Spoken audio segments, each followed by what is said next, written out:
সুপ্রিয় চতুর্থ শ্রেণীর ছাত্রছাত্রীরা, ম্যাথ ক্লাস চ্যানেলে সবাইকে স্বাগতম। আজ আমরা চতুর্থ শ্রেণী 65 পৃষ্ঠা অনুশীলনী 5.3 এর 3 নং নিয়ে আলোচনা করব। 3 নং এ দেওয়া আছে, নিচের সমস্যাগুলোকে সাধারণ গাণিতিক বাক্যে প্রকাশ করে সমাধান করো। নিচের সমস্যাগুলোকে গাণিতিক আকারে প্রকাশ করতে হবে। আমরা 3 এর 1 এ ভালো করে প্রশ্নটা পড়ি যে 5টি পেন্সিলের দাম 60 টাকা হলে 9টি পেন্সিলের দাম কত? 5টি পেন্সিলের দাম 60 টাকা হলে 9টি পেন্সিলের দাম কত? আমাদের 9টি পেন্সিলের দাম বের করতে হলে আমাদের একটি পেন্সিলের দাম বের করতে হবে আগে। তাহলে 5টি পেন্সিলের দাম যদি 60 টাকা হয়, তাহলে আমাদের সর্বপ্রথম 60কে 5 দ্বারা ভাগ দিতে হবে। যে ফলাফলটা বের হবে সেই ফলাফলকে 9 দ্বারা গুণ করতে হবে। তাহলে আমরা গাণিতিক বাক্য হিসেবে লিখতে পারি 60কে 5 দিয়ে ভাগ করতে হবে। আগে ভাগ করি, 5 দিয়ে ভাগ। যে ফলাফলটা আসবে সেই ফলাফলটাকে আমরা 9 দিয়ে কি করব? গুণ করব। 5 12 60 গুণন 9। তাহলে 9 দিয়ে 12 কে এখন গুণ।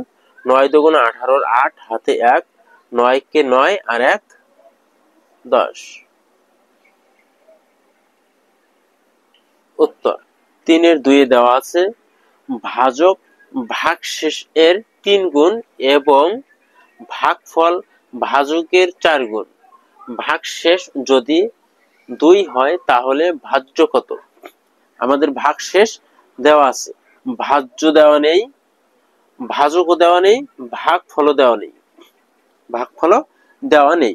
তাইলে আমাদের ভাগশেষকে ফলো করে এই গাণিতিক বাক্যটা করতে হবে। তাহলে প্রথমে কি বলেছে? ভাজক ভাগশেষের 3 গুণ। তাহলে ভাজক ভাগশেষ, ভাগশেষের কয় গুণ? 3 গুণ। এই ভাগশেষ আছে কত? 2। এটাকে আমরা কত দিয়ে গুণ করব? 3 দিয়ে গুণ করব। 3 দুগুণ 6। তাহলে আমাদের ভাজক হলো 6। এখন তারপরের লাইনে আসি, এবং ভাগফল ভাজকের 4 গুণ। ভাগফল ভাজকের 4 গুণ। তাহলে ভাজক আমরা পেয়েছি, ভাজকের 4 গুণ কোনটা? ভাগফল। তাহলে ভাগফল বের করতে হলে আমাদের ভাজককে 4 দিয়ে গুণ করতে হবে। ভাজককে 4 দিয়ে আমরা গুণ করি। ভাজক হলো 6, 4 দিয়ে গুণ। তাহলে 4 6 24।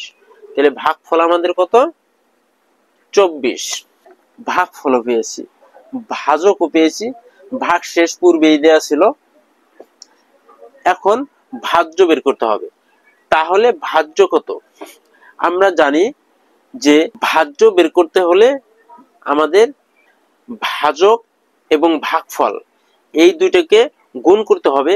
গুণ করার পর যে ফলাফল বের হয় সেই ফলাফলের সাথে আমাদের 2 যোগ করতে হবে। যোগ করলে আমরা কি পাবো? ভাজক পাবো। তাইলে আমরা একটু দেখি, 6 গুণন 24, 24 তার সাথে যোগ কত? 2। তার সাথে কি করতে হবে? যোগ ভাগশেষ যে 2 সেটা।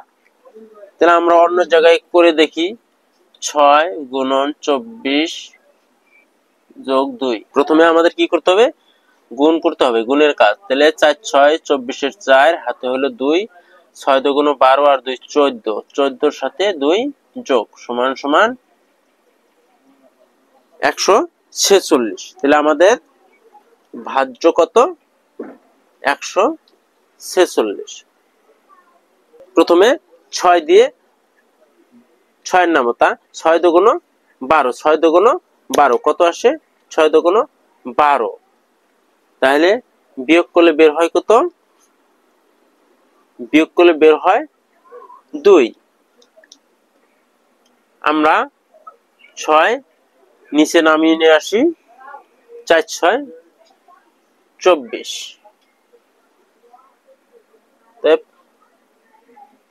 ভাজ্য সমান সমান 146। উত্তর তিনে দেওয়া আছে জনাব শম্পার মাসিক বেতন ৭,৫০০ টাকা। প্রতি মাসে তার খরচ হয় ৭,২৫০ টাকা। তিনি এক বছরে কত টাকা জমাতে পারবেন? জনাব শম্পার মাসিক বেতন, মাসিক বলতে প্রতি মাসে বেতন হলো ৭,৫০০ টাকা, আর সে প্রতি মাসেই খরচ করে কত টাকা?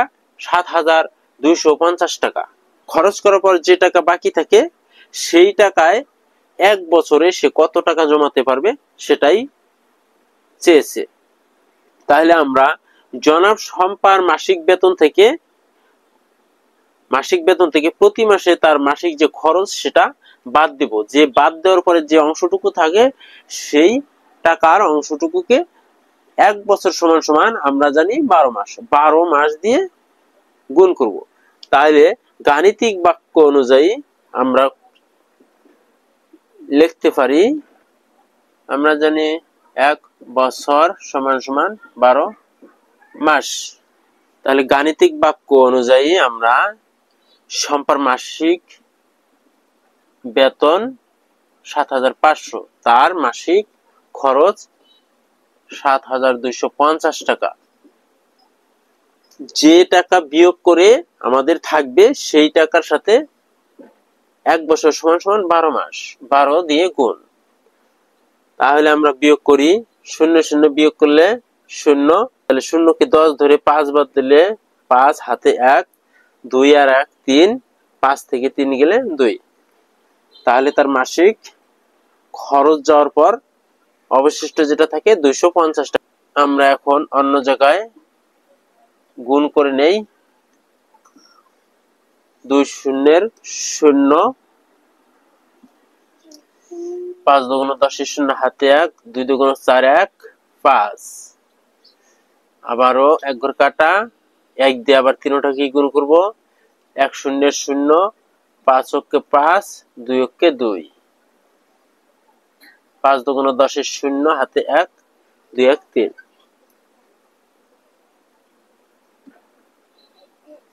3,000 250 করে তার মাসিক জমা থাকলে 12 মাসে 3,000। সুপ্রিয় চতুর্থ শ্রেণীর ছাত্রছাত্রীরা, আজ এই পর্যন্তই। আল্লাহ হাফেজ।